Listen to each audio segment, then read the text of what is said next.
दोस्तों, mutual fund यानी market में पैसा बरसना शुरू हो चुका है। दोस्तों, वो कौन कौन से 3 गुड न्यूज आई हैं जो सिर्फ भारत के पक्ष में है। दोस्तों, क्या कारण है कि भारत का मार्केट लगातार भागना शुरू कर दिया है। मैंने पिछली वीडियो में बताया था कि भारत के पास एक तो गुड न्यूज ये आई है कि भारत में इन्फ्लेशन की जो दर है वो कम आई है, जिससे मार्केट में लिक्विडिटी बढ़ी है, लोगों के पास पैसा बच रहा है, इससे मार्केट में आएगा, उसके कारण मार्केट भाग रहा था। इसके पहले एक अपडेट ये भी बताया था, जब भारत और पाकिस्तान का कॉन्फ्लिक्ट जब समाप्त हुआ था, सीज फायर, तब मार्केट भागा था। दोस्तों, आज ऐसी कौन सी बड़ी गुड न्यूज आ गई है जिससे मार्केट देखिए दोपहर के बाद इतनी तेजी से भागा। दोस्तों, इसकी जानकारी हमने सुबह ही बना के दे दिया, दोपहर में आपको जो वीडियो मिला होगा कि अब भागेगा हिंदुस्तान का मार्केट, वो पुराना वाला, इसके पहले वाला वीडियो आप देख सकते हैं। दोस्तों देखिए, समस्याएं सबके जीवन में आती हैं। इस समय हमारा भी थोड़ा सा गले में आपको आवाज़ लग रही होगी, बाकी जैसे हमारी आवाज़ आती है वैसे नहीं आ रही है। तो दोस्तों, आप लोगों के लिए मेहनत कर रहे हैं, तो आप लोग को सिर्फ मेरा मोटिवेशन के लिए वीडियो को लाइक कर देंगे। आपका कोई प्रश्न है तो आप हमसे कमेंट पूछेंगे। तो चलिए देखते हैं कि वो कौन सा कारण है कि मार्केट अब भागा है और लगातार भागता ही रहेगा। दोस्तों, एक बहुत वो चीज़ थी जिसकी हम बार बार बात करते हैं, तो उसको बात करेंगे।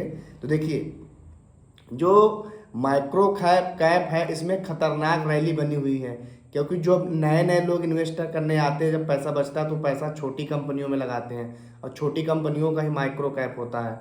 और उसके बाद दोस्तों, स्मॉल कैप में ज़बरदस्त तेजी तेजी देखी जा रही है, मिड कैप भी बढ़िया परफॉर्म कर रहा है, और लार्ज कैप यानी इस समय सभी सेक्टर अच्छे से परफॉर्म कर रहे हैं। दोस्तों, मार्केट को क्या चाहिए? मार्केट को चाहिए श्योरिटी। मार्केट कभी भी कंफ्यूजन में ऊपर नहीं चलता है। अगर मार्केट को श्योरिटी मिल गया तो मार्केट भागना शुरू कर देगा।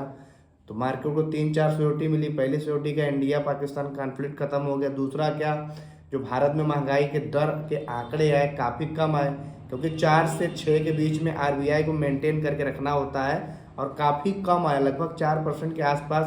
भाई शहरी का ग्रामीण अलग अलग आता है, तो लगभग हम लोग 4 कम मान लेते हैं ना, इतना आया है। तो दोस्तों, ये काफ़ी अच्छी बात है। जहाँ पे पूरी दुनिया के देशों में महंगाई बढ़ रही है, वहाँ पे भारत में महंगाई की दर कम हुई है, तो कितनी अच्छी बात है। अब दोस्तों, जो आज मार्केट भागा है, इसकी जो सबसे बड़ी बात निकल के आई है कि बैंक ऑफ अमेरिका ने एक सर्वे कराया। बैंक ऑफ अमेरिका ने अपने यहाँ ही सर्वे कराया कि पूरे एशिया में मोस्ट फेवरेबल मार्केट किस देश की है। मोस्ट फेवरेबल मार्केट मतलब कि किस देश में ज़्यादातर लोग इन्वेस्ट करें कि वहाँ से ज़्यादा रिटर्न मिलेगा। दोस्तों, आपको क्या लगता है कौन से देश का नंबर है? इस एशिया में 3 ही 4 देश महत्वपूर्ण है, जैसे जापान हो गया, चीन हो गया, इंडिया हो गया। तो दोस्तों, जब बैंक ऑफ अमेरिका ने सर्वे कराया तो मोस्ट फेवरेबल मार्केट पता कौन सा निकल गया? अपने प्यारे भारत देश का निकल गया। ये जो मार्केट में पैसा बरसना शुरू हुआ है ना, ये ऐसे ही नहीं हो रहा है। दोस्तों, थोड़ा गला खराब मैंने शुरू में बता दिया था, फिर भी मैं वीडियो बता रहा हूँ। अभी लाइक नहीं, प्लीज़ सपोर्ट करिए हमारा। आपको प्रश्न कमेंट में पूछ सकते हैं, है ना। जल्दी हम दवा ले रहे हैं, सही हो जाएगा। फिर जैसे हम लोग लगातार बात करते होती रहेगी। तो अब देखिए, मोस्ट फेवरेबल मार्केट निकल के आया है इंडिया का। तो पूरी दुनिया के इन्वेस्टर कहाँ पैसा लगाएंगे? भारत में। सबसे मोस्ट फेवरेबल इंडिया आया है, फिर जापान आया है, तब चीन आया है। अब देखिए, चीन की कंपनियों का बैंड तो भारत ने बजा दिया। जो चीन का HQ9 था, जो एयर डिफेंस सिस्टम था, उसको दुनिया भर के आर्डर मिले थे अफ्रीकन कंट्रीज से।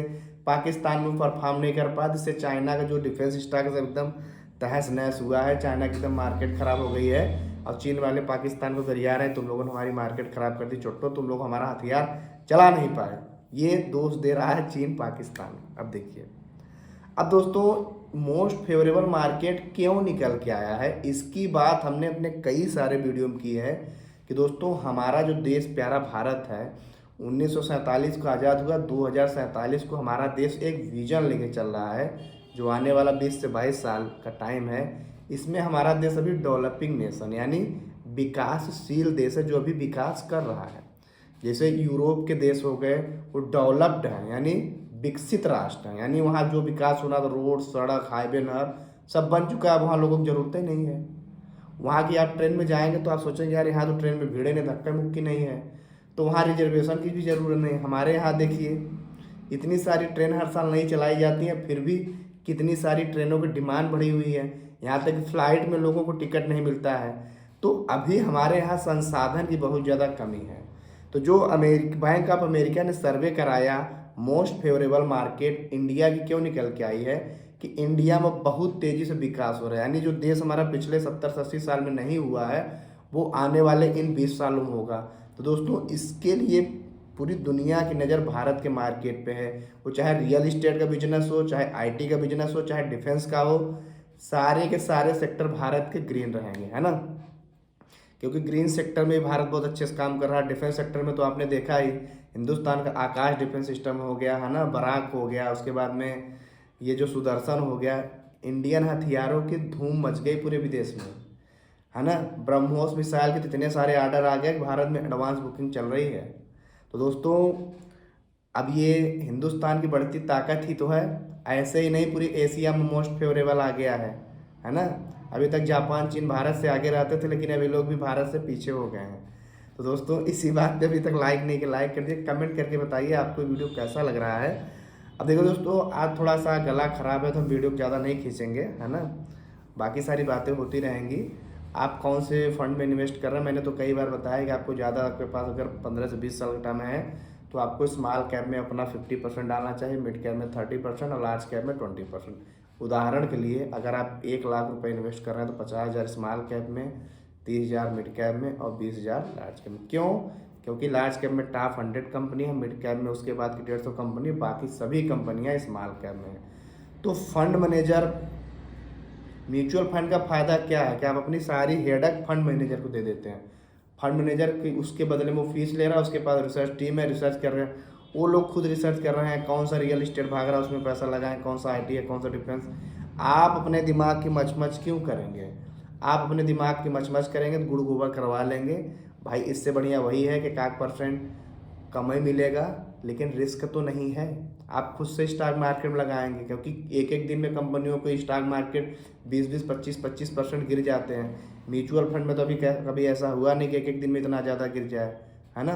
म्यूचुअल फंड का पैसा एक साथ कई कंपनियों में लगा होता है। आप खुद समझ के देखो यार कि आप 100 लोगों को पैसा दिए हो, ठीक है, उसमें से 10 लोग पैसा वापस नहीं किए तो 90 लोग तो आपका पैसा वापस करेंगे, और 90 लोग अगर आपका पैसा रिटर्न सहित वापस करेंगे, यानी इंटरेस्ट के साथ वापस करेंगे, तो वो जो 10 लोगों ने नहीं दिया वो भी भरपाई हो जाएगी। हालांकि ऐसा नहीं होता, फंड मैनेजर उन्हीं कंपनियों में पैसा लगाते हैं जो कंपनियां ग्रोथ की संभावना होती है, और जैसे ही उनको पता चलता है, क्योंकि फंड मैनेजर हर कंपनी पर नज़र रखे रहता है किस कंपनी की परफॉर्मेंस कैसा, जैसे ही, क्योंकि हर कंपनी अपना रिपोर्ट देती रहती है ना, जैसे उन्हें पता चलता है तुरंत अपना पैसा वहाँ से खींच लेते हैं, फिर कहीं ऐसे जगह पर लगाते हैं। दोस्तों इसी बात का तो उनके पास रिसर्च टीम है, इसी बात के लिए फंड मैनेजर आपसे एक्सपेंस रेशियो के नाम पे फीस लेता है। तो दोस्तों म्यूचुअल फंड सही क्यों बोला जाता है? दरअसल देखिए हमारे देश में क्या है ना कि फाइनेंशियल लिटरेसी को लेकर बहुत ज़्यादा कमी है। लोग बहुत ज़्यादा फाइनेंस के लिए ज़्यादा पढ़े लिखे नहीं, लोग सोचते हैं कि एफडी कर देंगे, आरडी कर देंगे, एनएससी कर देंगे, पीपीएफ कर देंगे। आप कुछ भी करिए वो पैसा घूम के मार्केट में ही जाएगा। आप एलआईसी वाले को पैसा देंगे तो एलआईसी वाले के पास पैसे का पेड़ नहीं है, वो भी पैसा अपना मार्केट में लगाएगा, उससे रिटर्न बनाएगा, तो वो भी रिटर्न उससे खाएगा, बाकी आपको 3 से 4% जो बचा वो आपको दे देगा। एफडी आप बैंक को देंगे, फिक्स डिपॉजिट बैंक अपने पास पैसा रखेगी तो पैसा बढ़ेगा कहाँ से? बैंक भी मार्केट में पैसा निवेश करेगी, है ना। उनके भी फंड मैनेजर होते हैं जो पैसा निवेश करते हैं। तो दोस्तों जब घूम फिर के पैसा वहीं जाना है और उनके भी लगाएंगे, तो आप एफडी, आरडी, एनएससी, पीपीएफ इन सब में करके गारंटी रिटर्न क्यों ले रहे हैं? क्योंकि भाई जब वो गारंटी दे रहा है तो आपको 6 से 7% की गारंटी देगा, लेकिन एवरेज अगर देखा जाए 10 साल में तो मिड कैप में भी मिलता है 10 से 12%, 15%, लार्ज कैप का 11-12% रहता है, स्मॉल कैप का 15-20% रहता है, माइक्रो कैप का तो बहुत ज़्यादा रहता है। यानी आप समझिए जितना आपको रिटर्न वो लोग दे रहे हैं उससे डबल कमा रहे हैं लॉन्ग टर्म में।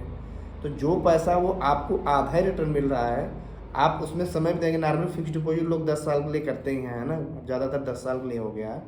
तो जो रिटर्न आपको मिलना चाहिए वही रिटर्न बैंक वाला लेके आपको आधा देगा, फिर आपको जब आधा देगा तो आपको वही मिलेगा 5 से 6% मिलेगा। तो अभी इन्फ्लेशन रेट कम आया है ना, लेकिन जो रियल इन्फ्लेशन रेट होता है वो 5 से 6% से ज़्यादा होता है। यानी आपको जो पैसा मिल रहा है ना वो महंगाई को बीट नहीं कर पा रहा है, यानी महंगाई को पीछे छोड़ नहीं पा रहा है। दोस्तों थोड़ा सा बोलने में तकलीफ़ हो रही है, तो इसके लिए आप लोग माफ़ करिएगा। वीडियो कहीं एंड कर रहे हैं, बातचीत चलती रहेगी। जो लोग नए हैं चैनल को सब्सक्राइब कर लें। अब अगली वीडियो में मिलते हैं, तब तक के लिए जय हिंद।